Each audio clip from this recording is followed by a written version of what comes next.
Qui va là?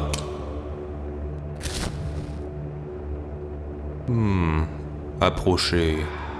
Peu nombreux sont les voyageurs qui bravent les vents et les embruns pour venir écouter mes histoires. Mais tous désirent la connaissance, la sagesse, l'intelligence, tout ce que mon royaume de l'esprit peut leur offrir. Et vous? Que cherchez-vous dans mon antre? Quel récit voulez-vous que vous conte? Le folklore.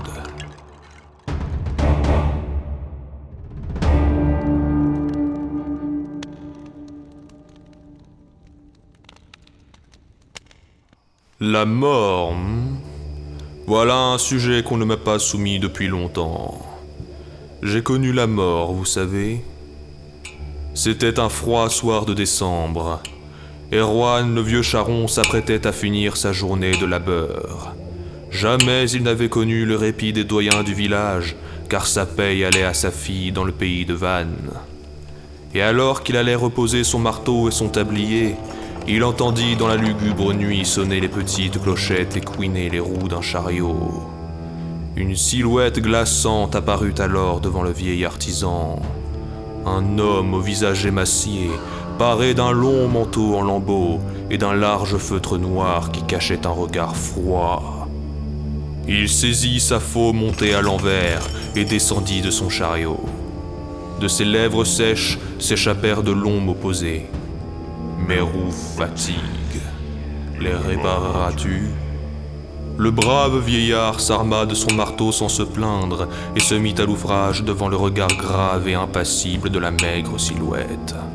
Le dimanche sonnerait bientôt et avec lui un repos bien mérité. Quand son œuvre fut terminée, Erwan lança un regard fier à son intrigant client. Ce dernier lui dit « Si tu considères ton œuvre achevée, va donc et repose-toi. Ma foi, s'il faut me reposer, je ne demande qu'une pièce de bronze, lui répondit Erwan d'un ton blagueur. L'énigmatique voyageur saisit la main d'Erwan. Quand il fixa le visage de ce pâle personnage, il put lui découvrir des traits bien familiers. La grande figure posa sur sa paume une pièce de bronze rouillée de toutes parts, puis disparut dans la brume. Erwan reprit ses esprits et se résolut finalement à aller se coucher. Plus un marteau ne sonna alors depuis l'atelier du vieux charron. On retrouva ce dernier paisiblement endormi devant son foyer, pour l'éternité. En même temps qu'on célébrait la nouvelle année, Erwan, le dernier mort en décembre de cette paroisse, fut enterré.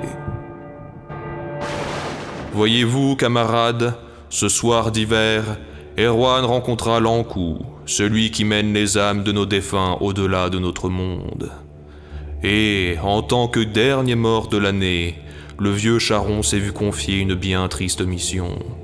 Prendre la place de son plus jeune fils, décédé avant le précédent nouvel an et qui, passeur depuis 12 longs mois, put enfin se reposer. La nuit, le nouvel Ankou parcourt le pays sur son chariot grinçant à la recherche des habitants à emmener dans le monde des morts. Souvenez-vous, mon ami, vous n'êtes que poussière, et si demain des clochettes sonnent à vos oreilles au beau milieu de la nuit, priez pour le salut de votre voisin ou du vôtre.